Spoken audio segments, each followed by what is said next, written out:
começou bem. Chega aqui na faculdade e descobre que não tem aula. Mas o pior não é isso, isso é até legal, né? Se não tivesse aula, pudesse voltar pra casa. O problema é que eu tenho um outro compromisso numa outra aula às 11 horas da manhã, sendo que a professora, que não vai ter aula hoje, ela deixou um recado na página da faculdade, ou seja, não foi um e-mail que a gente recebeu, tinha que entrar na página da faculdade para ver ontem, 2 horas da tarde, domingo, quem entra na página da faculdade às 2 horas de domingo, a gente não precisava vir, é mole?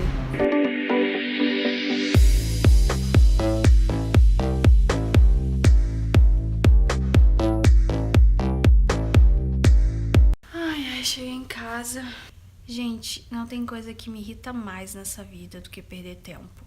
Não me faça perder meu tempo, não me faça. Dinheiro volta, dinheiro a gente recupera, a gente faz mais, trabalha e ganha mais. Tempo nunca volta. E engraçado que parece que tempo é o que as pessoas mais desperdiçam, né? Aquela coisa que não tem como recuperar.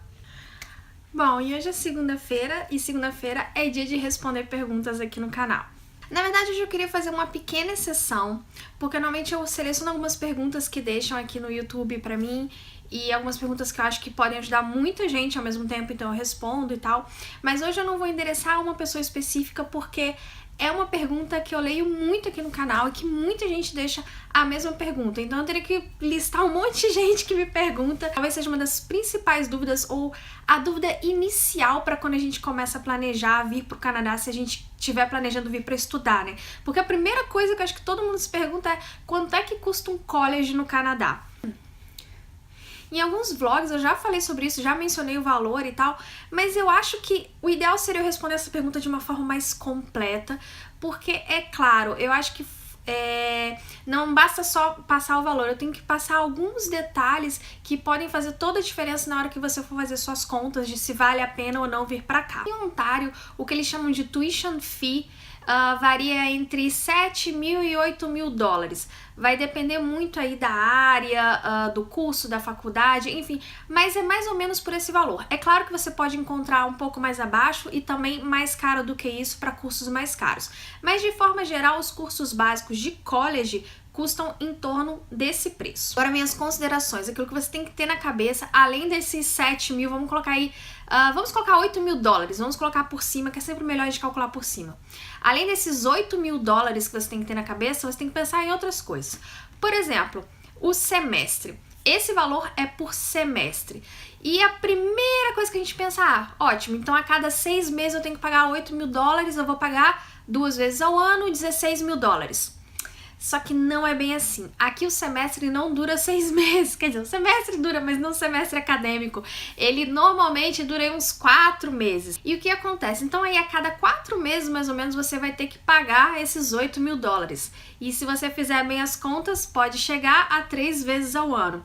Então, em vez de 16 mil dólares, você vai gastar 24 mil dólares por ano com college aqui no Canadá. Aqui em Ontário, você começa o college ou no semestre de outono ou no semestre do inverno. Semestre de outono é lá para setembro e o semestre de inverno é em janeiro.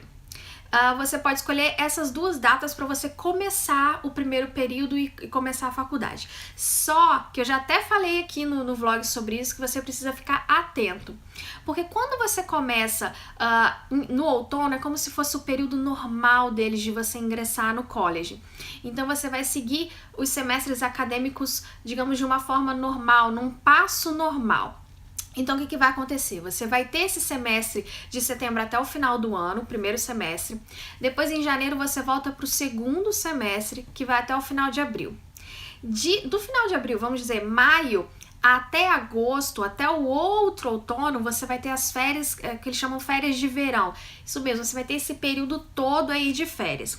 Então, se você fizer as contas comigo, nesse ano você vai pagar 2 semestres. O do início do ano, do inverno e depois do outono. Mas você tem que ter em mente que você vai pagar em setembro e logo depois em janeiro você tem que pagar de novo. Você só vai ficar no meio do ano sem ter que pagar. Agora, se você entrar no período de inverno, ou seja, se você começar a faculdade aqui em janeiro, você vai fazer o que eles chamam de fast track, que é um processo mais rápido. Você termina a faculdade mais rápida, porém você não vai ter essas férias de verão.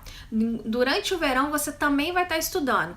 Então, fazendo as contas, você vai ter que pagar 3 semestres no ano. Agora, falando em formas de pagamento. Por que é importante falar em formas de pagamento? Porque como a gente está falando de uma transação internacional, podem ter taxas em cima desse valor que vai pesar na sua decisão de como você vai pagar e se você pode realmente pagar pelo college. As faculdades aqui, elas têm várias formas de você pagar. Você pode pagar por transferência bancária, por cheque, ir lá na secretaria da faculdade ou até mesmo cartão de crédito. Cada uma tem os seus prós e contras. Normalmente, transferência bancária, o ideal é quando você já está aqui e você tem uma conta canadense, que é só você transferir de um banco para o outro, você vai pagar as taxas normais que você paga de uma transferência e pronto. Se você estiver no Brasil, você tem que fazer uma transferência internacional. Provavelmente você vai ter que ir numa casa de câmbio fazer isso, ou em alguns bancos específicos eles permitem isso, mas são casos raros. E aí você tem que tomar cuidado com uma coisa. Primeiro que na casa de câmbio você vai pagar por esse serviço, eles cobram uma taxa por essa transferência. Você também vai ter que ver a cotação do dólar, quanto que eles te cobram pro dólar para fazer essa conversão, de quanto vai ficar. E um outro detalhe, o governo brasileiro, ele cobra um imposto em transações internacionais acima de um determinado valor. Eu não lembro qual é esse valor, mas eu sei que para pagar a faculdade ficava acima desse valor, então o governo cobrava um imposto em cima disso. E aí você tem que verificar quanto é esse imposto. Uma coisa que você pode fazer, que a gente fez, foi negociar com a faculdade para pagar isso parcelado em várias transferências bancárias. E aí sim você não precisa pagar por essa transferência, porque o valor fica abaixo desse limite. Mas o ideal é você conversar com a sua faculdade e bem antes, né? Porque eles têm um limite, você tem que transferir todo o dinheiro até uma data limite. Se você negociar com a faculdade para fazer isso, na verdade você vai antecipar essas parcelas para que até essa data você tenha pago a universidade. O cartão de crédito é claro que é a forma mais fácil, né? Você passou o cartão de crédito e imediatamente pagou, não tem mais nenhum problema. Agora, você tem que estar atento a duas coisas. Primeiro, também a taxa de câmbio do seu cartão de crédito, se é favorável ou não. E segundo, o raio do IOF, né, que a gente reclama tanto. O IOF no Brasil é 6 ponto alguma coisa, vamos dizer aí uns 6%. Então, você tem que pensar que se você vai pagar $8.000 e mais 6%, faz as contas aí de quanto realmente vai ser o seu semestre em cada pagamento. Outra coisa que você tem que ter em mente são os gastos secundários, porque não basta só você pagar o college, você vai ter aí material escolar para comprar. E dependendo do curso pode ser mais caro ou mais barato. E vou falar uma coisa para vocês, livros didáticos aqui não são nada baratos. Eu tive um livro, que na verdade eram 2 livros, que eram livros sobre tecidos, que tinham samples, que custou quase $400 só o livro para uma matéria. Então você tem que pensar muito bem nisso quando você for escolher também o seu curso. Quando você decidir por um curso, você pode olhar as disciplinas que tem nesse curso, ir lá no Google e procurar quais são os livros, quais são os materiais normalmente usados para essas disciplinas. Você com certeza vai achar algum material, alguma informação, alguém que comentou, e assim você já vai começando a ter ideia. Outra coisa boa que você pode fazer é procurar grupos no Facebook dessa faculdade. Porque na minha, por exemplo, antes mesmo de começar o semestre, eu procurei um grupo do meu curso, encontrei, e muita gente vende e compra livros usados lá. Então você economiza muito dinheiro, tanto quando você entra para comprar, como depois também para você vender esses livros. Então é muito bom porque aí você já começa a ter contato com outros alunos, saber quais são os livros e quanto custa para você poder calcular. Outra dica também é procurar no Facebook, procurar em redes sociais ou procurar no Google brasileiros que tenham escolhido o curso que você está pensando em fazer e perguntar. Normalmente a gente é super aberto para responder, até mesmo porque a gente passa pela dificuldade dessa incerteza de não saber e tal. Eu sempre procuro responder todo mundo, principalmente quando alguém quer fazer o meu curso na minha faculdade. Eu gosto de responder e ajudar porque eu sei que essa informação é muito importante. Então, o ideal, infelizmente, eu não posso te falar se você for estudar, sei lá, física quântica, porque eu não tenho a mínima ideia de qual material utilizado para esse curso, mas eu tenho certeza que você pode encontrar alguém que faz e perguntar para essa pessoa. E claro, tem que ter em mente também que tem alguns cursos que o material didático vão ser mais caros. Por exemplo, eu que estudo moda, é claro que eu tenho que pagar por tecido, muito papel, muito material de desenho, muito material de costura. Isso é bem mais caro do que um curso de administração, por exemplo. Então isso você tem que ter em mente, por mais que às vezes você tenha você tem em mente um curso que você queira fazer, pensar também se vale a pena desembolsar tanto dinheiro também, se a sua prioridade é vir para o Canadá muito mais do que fazer um curso superior. E aí você pode optar por um curso que não demanda tanto dinheiro. Bom, e além dos gastos com o college, é claro que vem os gastos de para você morar aqui, gasto com transporte e tal. Mas isso eu nem vou entrar em detalhes, porque quem acompanha o vlog sabe que eu deixei uma planilha aqui com todos os gastos para você calcular quanto você gastaria para vir, tanto sozinho ou com sua família, para você se manter em Toronto. Eu vou deixar o link aqui embaixo para você acessar essa planilha, que eu quero estar atualizando mais vezes, colocando mais coisas. Enfim, ali você pode ter informação sobre o preço de aluguel, preço de transporte, preço de várias coisas. Eu acho que é a melhor forma de você descobrir realmente quanto você gastaria para vir fazer college aqui.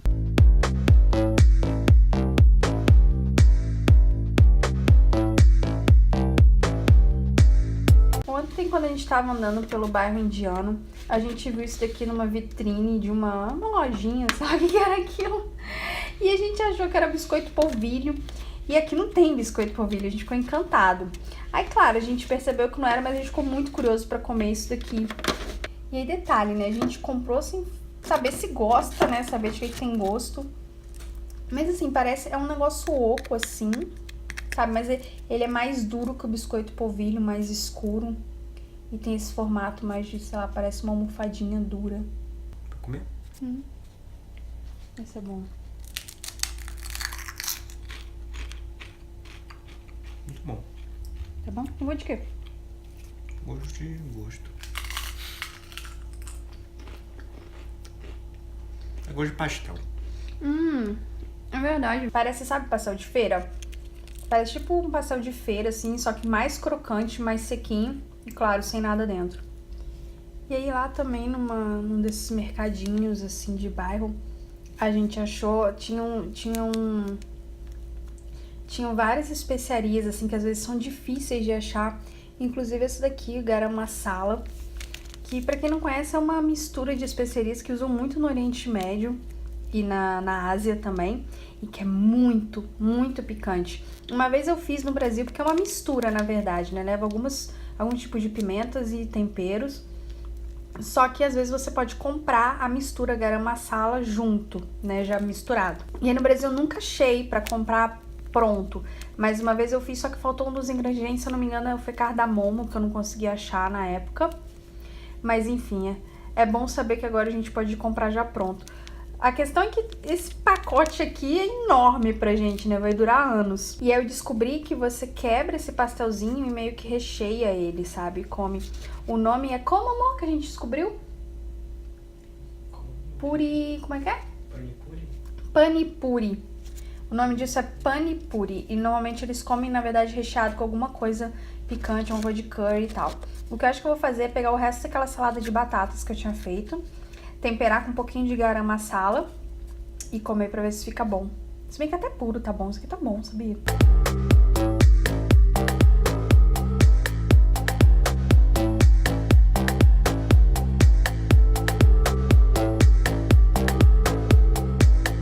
Não é bom? Melhor ideia é vou botar esse garam masala nessa batata. Ficou muito bom.